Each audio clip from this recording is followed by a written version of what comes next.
Hello and welcome back to another video. Hope you're all well, keeping good, keeping healthy. Today I thought, get a bit of time in my hands, the weather's good, so why don't I do a owner's rider's review of the BMW S1000R. So this is my bike. I've had it for about 16 months. I've done, what's that, 4,841 miles, 2 sets of tyres and a couple of services. So I think that's a good enough round amount of time to do a quick review. So I want to do a non-animated video, and I'll try and do what's and all, good and bad, likes and dislikes about the bike. So as I say, the 2022 model, and I bought this about 16 months ago. So first off, looks, I think it's one of the best looking bikes out there, but I will say that because I paid for it with my money. When it was launched there was a split opinion on the headlight. I quite like it, and later on in the video we'll stop and we'll do a walk round so you can see around the bike. I've only added and changed a couple of things. So I've changed the mirrors to these bar end mirrors, which are okay. I've added some crash bobbins, spindle bobbins for a paddock stand, and when I got the bike took it to bits and ceramic coated as much as possible. Other than that, I haven't done anything to it. Running costs, owning costs. So out with the cost of the bike. Insurance in the UK is quite expensive at the minute, so it costs me around £400 for fully comprehensive. Fuel economy isn't too bad.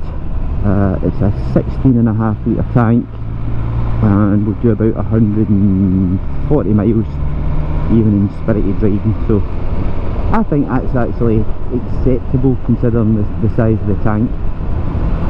Servicing, the first 600 mile service cost, I think it's around about the 150ish mark, and that's literally just engine oil and filter and a check over the bike. The second service, which was its first annual service, that cost about 250, and both of these services were done at the main dealer. And for the annual service, that was engine oil and filter and brake fluid front and rear. So pretty simple, dealer prices, again not too bad. I think could be a little cheaper, but when you're paying dealer labour rates it bumps up the price quite a bit. Right, now on to the fun stuff about the bike. Riding the bike rides amazing. It's smooth, it's quick, and it handles exceptionally well. So a couple of specs on the bike: 165 horsepower, it's about 199 kilos weight. So it has about the wheelbase of a 600.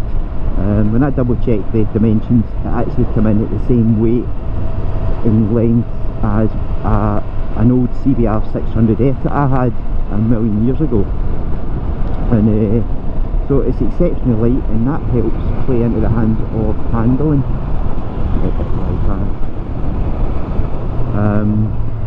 So flickability is just phenomenal. Big sweepers, it's stable. On the tight and twisty stuff, it flicks left and right. So absolutely no complaints whatsoever with the handling. Power's good, torque's good, brakes are good. Considering it's not got a fancy radial master cylinder, I think this is actually taken from the R900F. It's exceptionally good. It works beautifully well.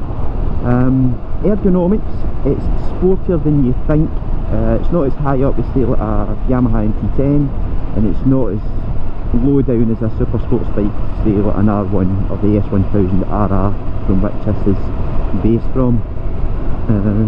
Bars are exceptionally wide. That did take me a bit of getting used to. You know, getting into a corner and you're turning it into a 50 pence or a hexagonal. rather than a round curve. But once I get used to that, absolutely fine. Just takes a wee bit of kind of mind adjustment. Suspension, so good and bad about the suspension. It's semi-active, which is good. You can, with the flick of a switch, change it from dynamic to road and back again. You can also change it to single rider or pillion. In road mode, it's very soft, very comfortable when you're bumbling about. It's actually really good. But when you go quick, you do notice it's very soft.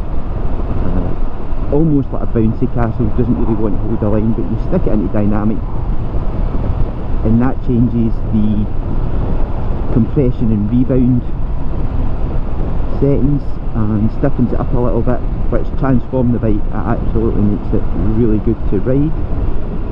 Preload is manually adjustable, so you have to set that with a spanner.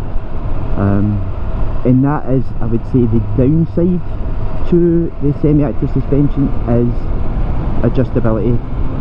There isn't much you can do with it, there isn't much you can do to set it to yourself, so you have to play about with, depending on your weight and size, whether you're going to have it in single rider or in pillion, dynamic or road, and then change about the preload manually. So it's a little bit faffy, but other than that, it's not the end of the world. It's not enough to dislike the bike, but it is a downside.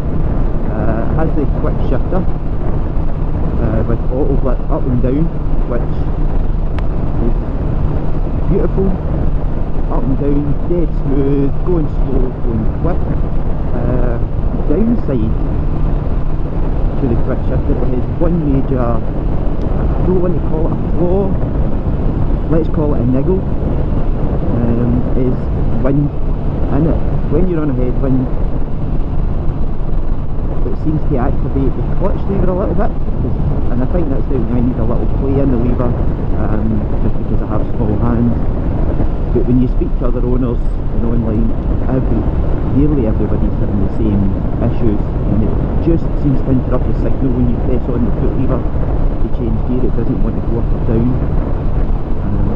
But it's not every time, and once you get used to it and you know you're in headwind, you can change the old fashioned way, either dipping the revs and doing a clutchless change, or using the clutch.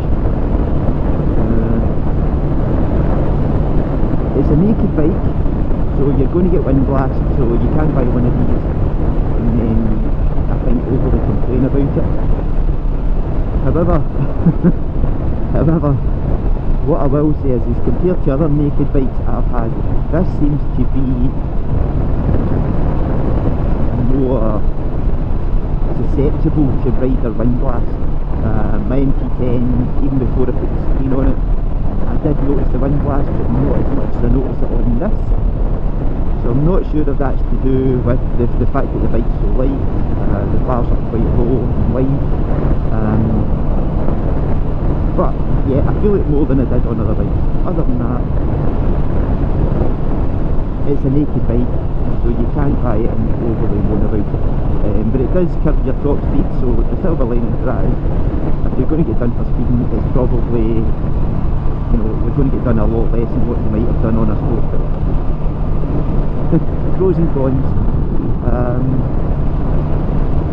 trying to think what else to say, because it's quite a short review and it's very bullet point.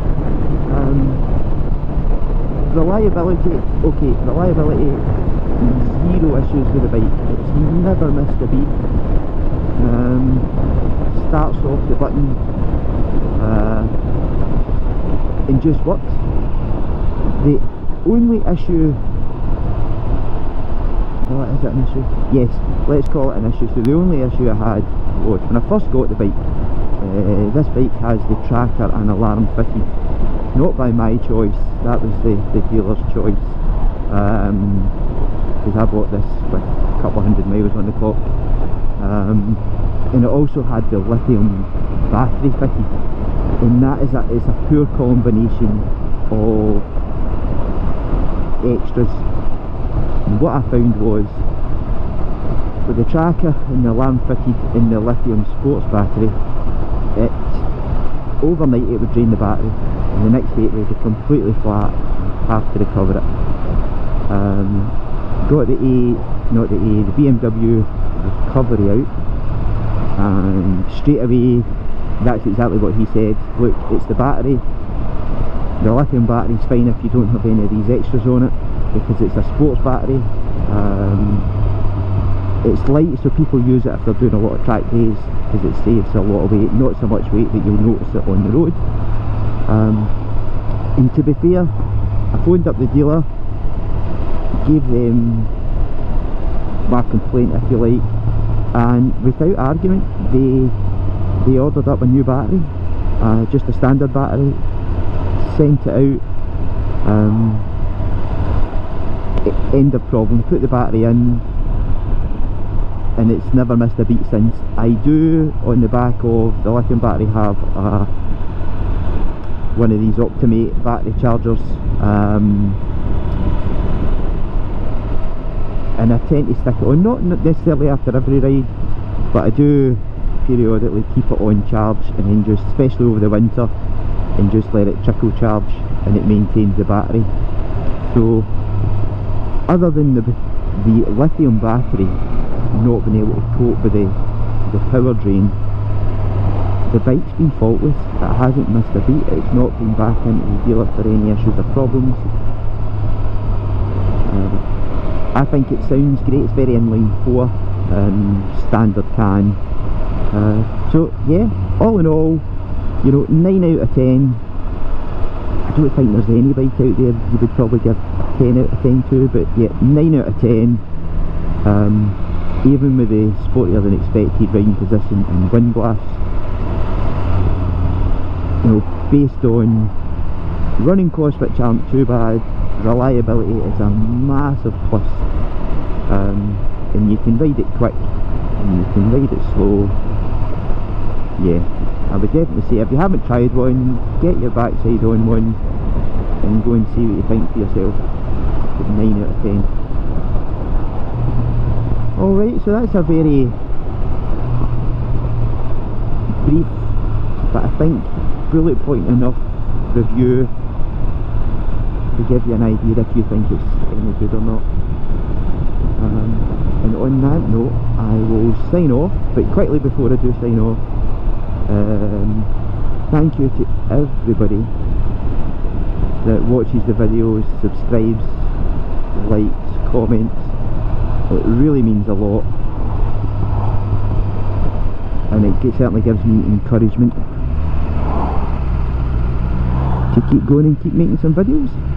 So thank you all very, very much, and I will leave you with this walk round of the bike. Alright peeps, take care, be safe, be healthy, and I'll see you in the next one.